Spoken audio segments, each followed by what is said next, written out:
काबा।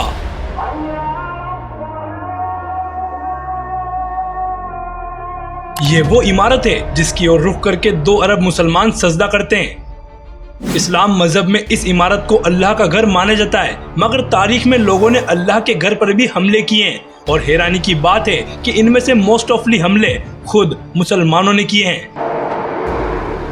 1979 का वो साल जब पूरी उम्मत मुस्लिमा की रूह कांप गई थी और 2 हफ्तों तक काबा पर झूठे मेहदी का कब्जा रहा था।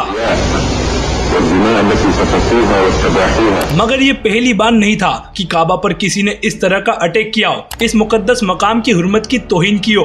तारीख में थोड़ा पीछे जाने पर हमें हैरानकुन वाक़ये मिलते हैं जिनमें मुसलमानों ने ही काबा शरीफ की बेअदबी की और इस मुकद्दस इमारत को नुकसान पहुंचाया। काबा पर पहला हमला रसूलुल्लाह सल्लल्लाहु अलैहि वसल्लम की पैदाइश से पहले यमन के बादशाह अबरहा ने किया था, जो अपनी 60,000 की फौज लेकर स्पेशली काबा को गिराने के लिए मक्का की ओर बढ़ रहा था। इस बादशाह की फौज में बड़े बड़े हाथी थे और ये बड़े गुस्से और तकब्बुर के साथ काबा को गिराने के लिए मक्का की ओर आ रहा था। मगर तभी एक बहुत बड़ा करिश्मा होता है। अल्लाह अपने घर की हिफाजत के लिए अबाबिल नामी परिंदों की फौज भेजता है, जो आसमानों से अबरहा की फौज पर पत्थर बरसाते हैं और इस तरह इस बादशाह की फौज काबा को गिराने से पहले ही नेस्त नाबूद हो जाती है। अबरहा काबा पर हमला क्यों करना चाहता था, इसके ऊपर हम एक डिटेल वीडियो में बात करेंगे। फिलहाल अबरहा काबा को नुकसान पहुंचाने से पहले ही हलाक हो गया और इस तरह अल्लाह ने अपने घर की हिफाजत की। मगर दोस्तों, इस हमले में तो काबा को कोई नुकसान नहीं पहुंचा, मगर काबा पर जब दूसरा हमला हुआ उसमें पहली बार काबा को आग लगा दी गई और ये किसी और ने नहीं बल्कि खुद मुसलमानों ने किया। और जिसके हुक्म पर यह सब हुआ उसे हम सब मुसलमान बड़ी अच्छी तरह जानते हैं। उसका नाम है यजीद।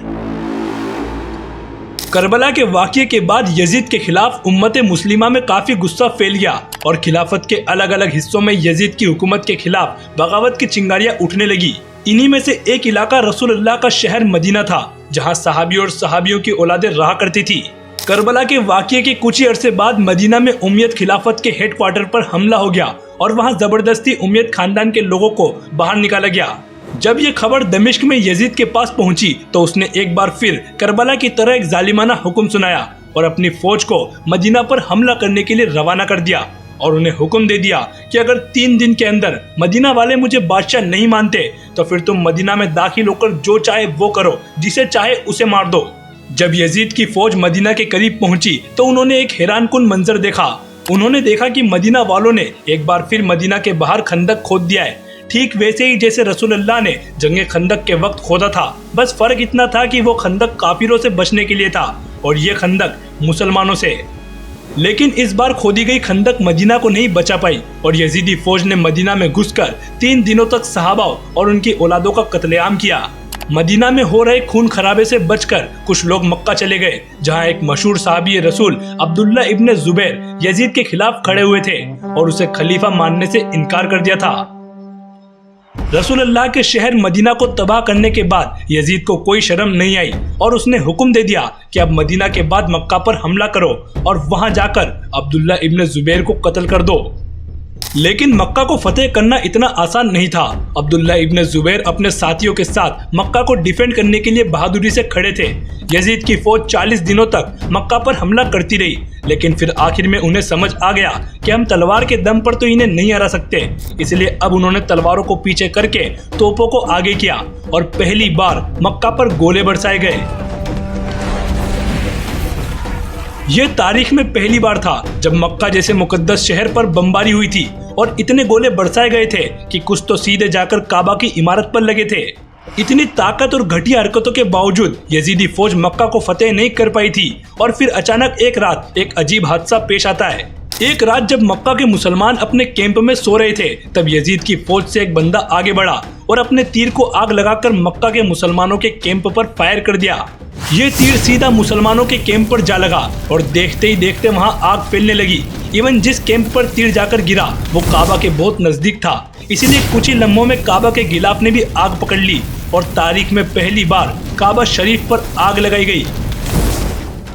ये सब यजीद के हुक्म पर हो रहा था, मगर ये यजीद की आखिरी गलती थी, क्योंकि इस हादसे के सिर्फ कुछ ही दिनों बाद यजीद की मौत हो गई और उसकी फौज मक्का को बिना फतेह किए वापस लौट गई।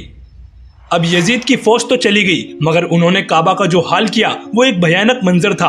अब्दुल्ला इब्न जुबैर ने काबा को फौरन ठीक नहीं किया ताकि हज पर पूरी दुनिया के मुसलमान मक्का आकर ये देख सके कि यजीद ने काबा का क्या हाल किया है। और जब मुसलमान हज पर इकट्ठे हुए और काबा का ये हाल देखा तो उनके दिलों में बनु उमैया के खिलाफ गुस्सा फैल गया।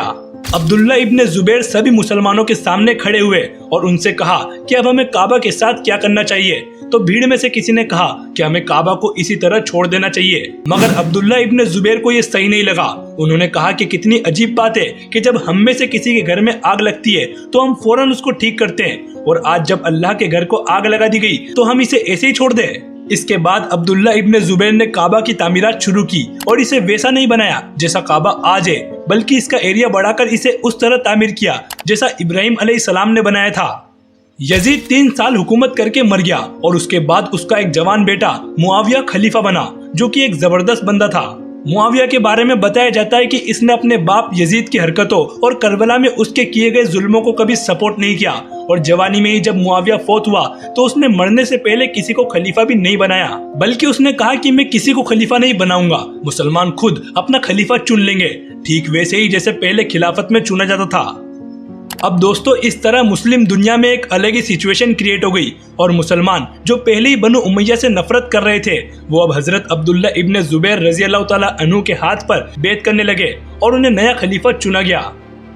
अब्दुल्ला इब्न जुबैर की खिलाफत धीरे धीरे पूरे अरब खित्ते में फैल गई और सिवाय कुछ खानदानों के सभी ने इस खिलाफत को एक्सेप्ट कर लिया, मगर बनु उमैया के लिए ये नाकाबिले बर्दाश्त था क्योंकि वो हजरत अब्दुल्ला इब्न जुबैर को अपना दुश्मन मानते थे। इसलिए जब हजरत अब्दुल्ला की खिलाफत अपने पीक पर थी तब बनु उमैया का अगला बादशाह अब्दुल मलिक बना और इस तरह काबा पर तीसरे हमले का आगाज हुआ।